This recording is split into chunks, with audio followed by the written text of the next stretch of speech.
कैसे हो दोस्तों। YouTube चैनल पे आप लोगों का स्वागत है। हम लोग पढ़ रहे हैं भारत का भौतिक प्रदेश और उसके साथ में मैं आप लोगों से ये कहूँगा, चैनल को लाइक करें, शेयर करें एंड सब्सक्राइब करें ज़्यादा से ज़्यादा। तो चलिए शुरू करते हैं भारत के भौतिक प्रदेश। और भारत के भौतिक प्रदेश में हम लोग आज चर्चा करने वाले हैं हिमालय की उत्पत्ति को लेकर के। तो चलिए, बहुत ही अच्छा टॉपिक है। भारत के भौतिक प्रदेश कौन सा पढ़ने वाले हैं टॉपिक? तो आज का टॉपिक हमारा है भारत के भौतिक प्रदेश। और भारत के भौतिक प्रदेश में हम लोग चर्चा करें तो यहाँ पे जो सबसे पहले चर्चा हम लोग आज करने वाले हैं वो करेंगे उत्तरी पर्वतीय प्रदेश। और इस उत्तरी पर्वतीय प्रदेश में आज हमें जो चर्चा करनी है वो करनी है हिमालय की उत्पत्ति। भाई, हिमालय की उत्पत्ति से संबंधित जो सिद्धांत हैं उनके विषय में आज हम चर्चा करने वाले हैं। मतलब ऐसे कौन कौन से सिद्धांत हैं जो कि हम लोग कह सकते हैं कि हिमालय की उत्पत्ति उन सिद्धांतों के आधार पर हुई है, तो आज उसकी चर्चा करेंगे। तो देखो, सबसे इम्पोर्टेंट एक सिद्धांत सबसे पहले आता है जिसको हम लोग कहते हैं भू शांति का सिद्धांत। और ये सिद्धांत देने वाले जो भूगर्भ वैज्ञानिक हैं वो हमारे कौन हैं? कोबर साहब हैं। कौन है बताओ? कोबर। कोबर का संबंध कहाँ से है? जर्मनी से है। कोबर का संबंध कहाँ से है बताओ? जर्मनी से है। और ये जो कोबर है, ये जो भूशांति के सिद्धांत की बात करते हैं कोबर। हालांकि हम लोगों के सामने बड़ा सीधा सा प्रश्न बनता है, भूशांति को जो है कोबर पर्वतों का पालना कहते हैं। क्या कहते हैं बताओ? भूशांति को कोबर ने क्या कहा है? पर्वतों का पालना कहा है। क्या कहा है बताओ? पर्वतों का पालना। कोबर ने भूशांति को क्या कहा है? पर्वतों का पालना कहा है, जो कि आप लोगों को ध्यान में रख लेना चाहिए। देखिए, कोबर के अकॉर्डिंग अगर हम बात करें हिमालय की उत्पत्ति की, तो हमारे सामने सीधा सा जो प्रश्न है वो बनता है। देखिए, कोबर की अगर बात करें तो कोबर कहता है कि एक तो यूरेशियन खंड, कौन सा खंड? यूरेशियन खंड, और एक भारतीय प्रायद्वीपीय खंड, है ना। यूरेशियन खंड और एक भारतीय प्रायद्वीपीय खंड। देखो, ये जो खंड है इसको बोलते हैं यूरेशियन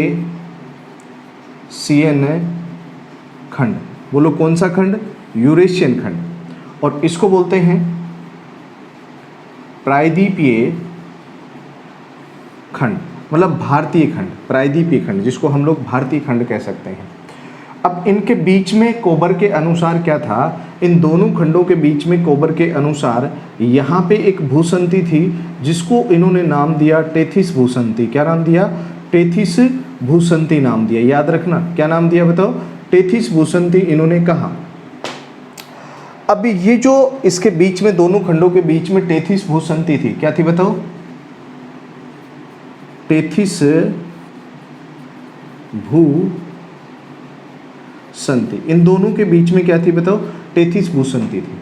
अब हुआ क्या कि जो ही इस टेथिस भूशांति में यहाँ से निकलने वाली जो नदियाँ हैं, इधर से निकलने वाली जो नदियाँ हैं, उन्होंने क्या किया? मलबा जमा करती चली गई। और मलबा जमा करने से यहाँ पे परतदार चट्टानें निर्मित हुई। कौन सी चट्टानें? परतदार चट्टानें निर्मित हुई। और इन परतदार चट्टानें यहाँ पे निर्मित हुई। जो जो तल्ली का भार बढ़ता गया तो ये तल्ली नीचे धंसती गई। धंसने की वजह से ये दोनों खंड जो हैं वो एक दूसरे की तरफ संचलित होते हैं। कोबर के अनुसार ये दोनों खंड जो हैं वो एक दूसरे की तरफ क्या होते हैं? संचलित होते हैं। और जब ये दोनों खंड एक दूसरे की ओर संचलित होते हैं तो एक बड़ी सीधी सी सिंपल सी बात हमारे सामने ये आ जाती है कि ये जो यहाँ पे हम बात करें तो यहाँ पे एक बात बनती है, क्षैतिज संपीड़नात्मक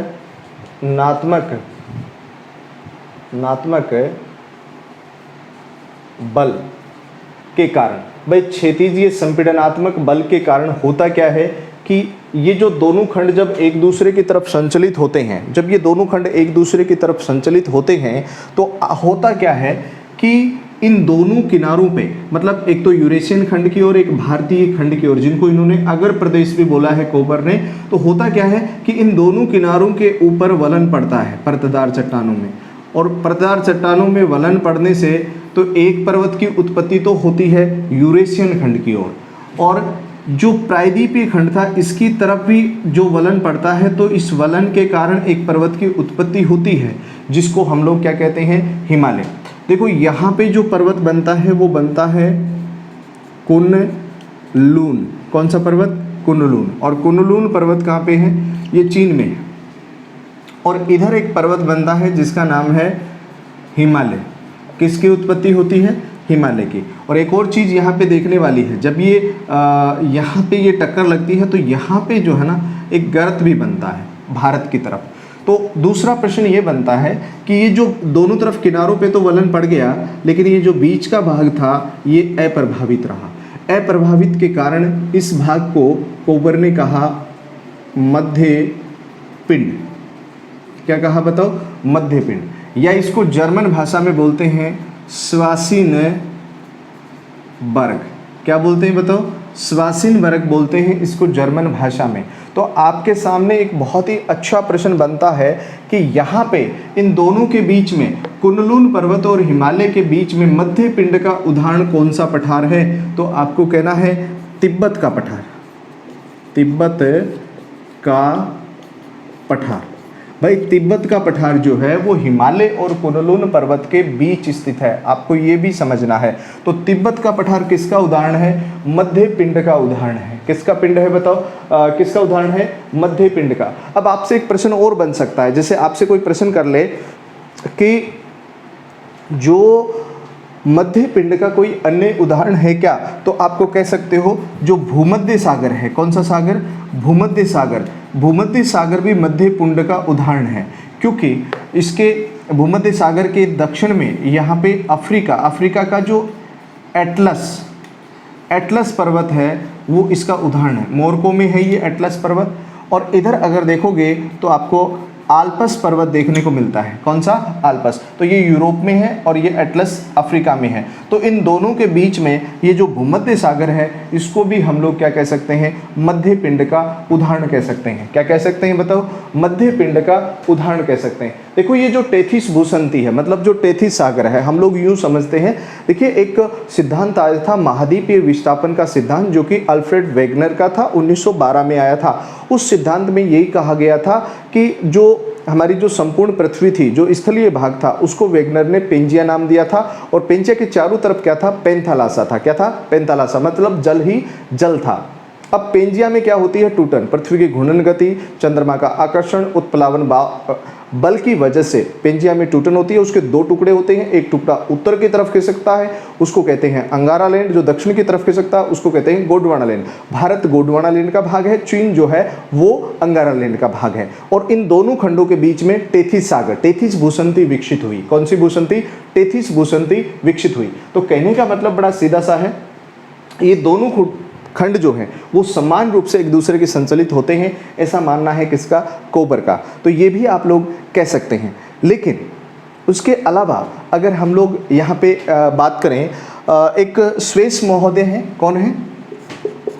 स्वेस महोदय ये कहते हैं कि जो उत्तरी खंड था ना, ये कहते हैं कि केवल उत्तरी खंड का संचलन हुआ था, जबकि दक्षिणी खंड जो है वो, भारतीय खंड जो है वो स्थिर था, और जो यूरेशियन खंड था वो भारतीय खंड की ओर संचलित हुआ।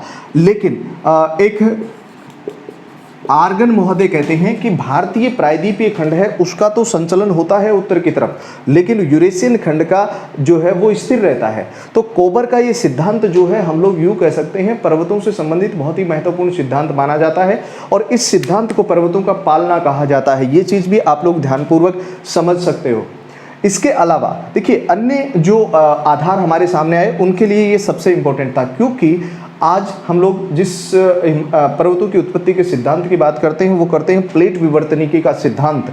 तो प्लेट विवर्तनिकी का जो सिद्धांत है वो बड़ा इंपॉर्टेंट सिद्धांत है, आजकल सर्वमान्य वो सिद्धांत माना जाता है। तो अगले कक्षा में हम लोग उसी सिद्धांत के विषय में बात करेंगे। जब तक के लिए जय हिंद, जय भारत। चैनल को लाइक करें, शेयर करें एंड सब्सक्राइब करें। ओके।